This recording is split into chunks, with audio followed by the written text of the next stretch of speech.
তোমরা কেন রেকর্ড করো আমি জানি না। যদি তোমাদের এই লোকজন দেখিয়ে বিখ্যাত হওয়া বা কিছু টাকা পয়সা বা তুমি একটা কিছু পারো এরকম কিছু বোঝানোর জন্য হলে তোমাকে কিছু বলার নাই। আর যদি দিন প্রচারের স্বার্থে তুমি রেকর্ড করো তাহলে কোন হুজুর কোন নায়িকার নাম নিছে কোন এক মাহফিলে, তোমার তো দরকার নাই এটাকে রেকর্ড করে ছেড়ে দেওয়ার। তুমি না দিন প্রচারক, তুমি অতটুকু প্রচার করবা যতটুকু দিন।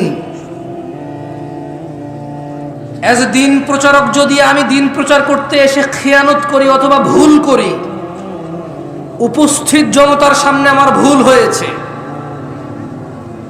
কিন্তু তুমি ক্যামেরায় যেটা বন্দী করেছো, তুমি তো ফেসবুক এবং ইউটিউবে চাও দিন প্রচার করতে, আমার ওই ভুল প্রচারে কিসের দিন প্রচার আছে বলো?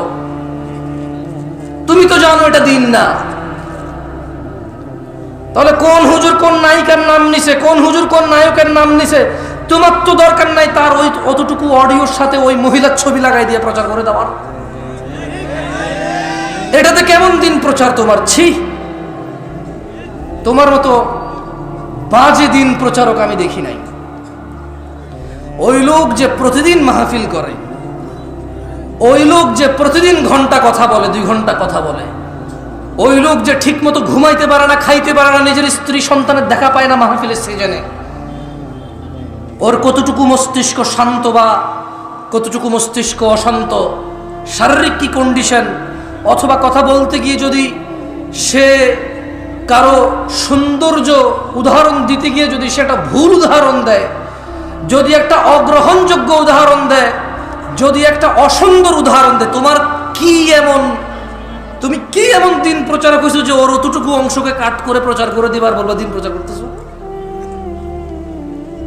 কি এতে তার কি, তোমার কি সৌন্দর্য হয়েছে? মানে তোমার ওই ইউটিউবার ফেসবুকে ওই নায়ক নায়িকার অতটুকু অংশে কি প্রচার হয়েছে দিনের, বলতে পারো আমারে? কিছুই নেই। বরঞ্চ একটা কাজ করো, আমি আজকে 1 ঘন্টা কথা বললে এগুলো তোমার প্রচার করার দরকার নেই। জানো এই যে আমি আজকে এটা বলছি না, এতে কোনো বেনিফিট নাই। আমি যদি একটা আয়াত পড়ি, তোমাকে যদি আল্লাহ এতটুকু যোগ্যতা দেয় যে তুমি বুঝতে পারো এটা কোরআনের আয়াত, আমি যদি একটা হাদিস পড়ি, তুমি যদি বুঝতে পারো এটা হাদিস, বরঞ্চ কাট করে ওই কোরআনের আয়াতটুকু আর অর্থটুকু যা আমি বলছি, হাদিসটুকু আর হাদিসের অর্থটুকু যা আমি বলছি, এটুকু প্রচার করো ভাই। এতেই দিন প্রচার আছে, এর বাইরে দিন প্রচার নাই। তোমরা কি নোংরামো করছো, কে কাকে কি বলছে শুধু ওগুলো প্রচার করে বলছো দিন প্রচার। তোমাদের ইচ্ছা ভাই, তোমাদের বুঝের মতো তো আর আমার বুঝ হয় নাই।